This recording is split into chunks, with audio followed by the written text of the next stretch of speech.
I'd love to hear you read one of your own, James. Because Yeah, it's sure. beautiful poems that address self-compassion. Well, I think I'll read the poem called Self-Compassion. And I wrote this last summer when it felt like I was in the midst of, some of this craziness that we're talking about, leaky pipes in the basement. My husband had Lyme disease from a tick. We wondered if it was COVID for a while. So there was just all of this stress swirling, when it rains, it pours. And the election was happening, was around the corner. And so all these things were just at the front of my mind. And yeah, so this is self-compassion. My friend and I snickered the first time we heard the meditation teacher, a grown man, call himself honey with a hand placed over his heart to illustrate how we too might become more gentle with ourselves and our runaway minds. It's been years since we sat with legs twisted on cushions, holding back our laughter. But today I found myself crouched on the floor again, not meditating exactly, just agreeing to be still. Saying honey to myself each time I thought about my husband splayed on the couch with aching joints and fever from a tick bite. What if he never gets better? Or considered the threat of more wildfires, the possible collapse of the Gulf Stream, then remembered that in a few more minutes, I'd have to climb down to the cellar and empty the bucket I place beneath a leaky pipe that can't be fixed until next week. How long do any of us really have before the body begins to break down and empty its mysteries into the air? Oh, honey, I said, for once without a trace of irony or blush of shame. The touch of my own hand on my chest, like that of a stranger, oddly comforting in spite of the facts. In spite of those facts. Yeah. I felt that one too, James. You're just dosing the medicine today. This is certainly what I needed. Yeah. Well, we're in an intentional space that I think helps us really sink into it. Yeah. Yeah. Yeah, I think just restricting touch so much during the pandemic has been really hard for me. And so that, hand over the heart just happened automatically. And I think I've said this before when we've read together, Danusha, that I'm a recovering cynic. And so this was my coming out poem, so to speak. I love that. The things we roll our eyes at, right? And Yeah, then later go, oh, right. oh. Yeah, yeah, What else is left? What do I have left? I can be gentle with myself. yeah.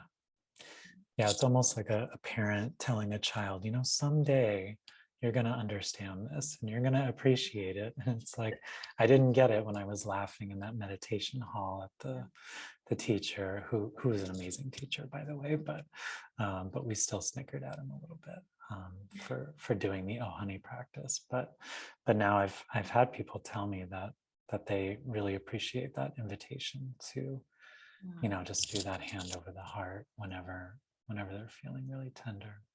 Yeah. Such a small thing that's such a big thing too. Mhm. That possibility of being kind to ourselves. I think I've told you, James, that the voice that I'll hear is, oh, sweetie, to myself.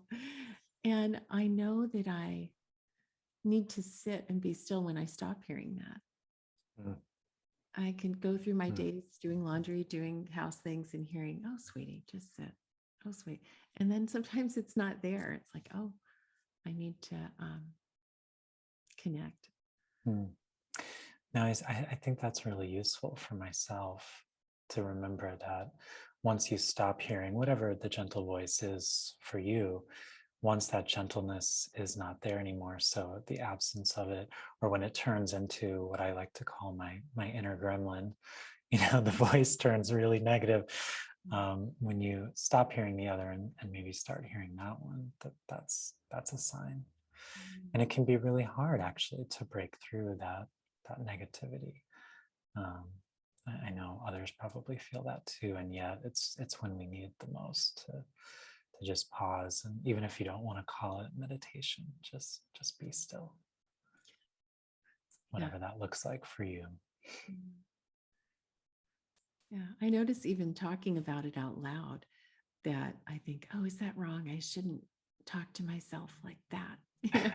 There's that little voice that comes up too, that in us that can say, who do you think you are? That's the gremlin. Who do you think you are? It's definitely the gremlin. Yeah. Yeah. Definitely the gremlin. Yeah. We want to give our hearts back to our hearts. Yeah. Yeah. As Derek Walcott said. So Yeah. beautifully. Well, would you like to share one of your poems? Sure. I'm changing around. We had ones we had talked about and ones we have written, and then there's ones that in the moment we want to read. I'd like to read Small Kindnesses, a poem of mine that James sort of plucked out and has shared. Grateful to him for that. So, Small Kindnesses. I've been thinking about the way when you walk down a crowded aisle, people pull in their legs to let you by. Or how strangers still say, bless you, when someone sneezes, a leftover from the bubonic plague. Don't die, we are saying.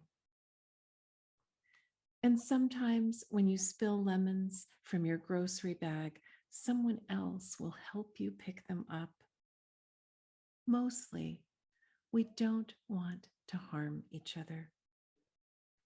We want to be handed our cup of coffee hot and to say thank you to the person handing it, to smile at them and for them to smile back, for the waitress to call us honey when she sets down the bowl of clam chowder, and for the driver in the red pickup truck to let us pass.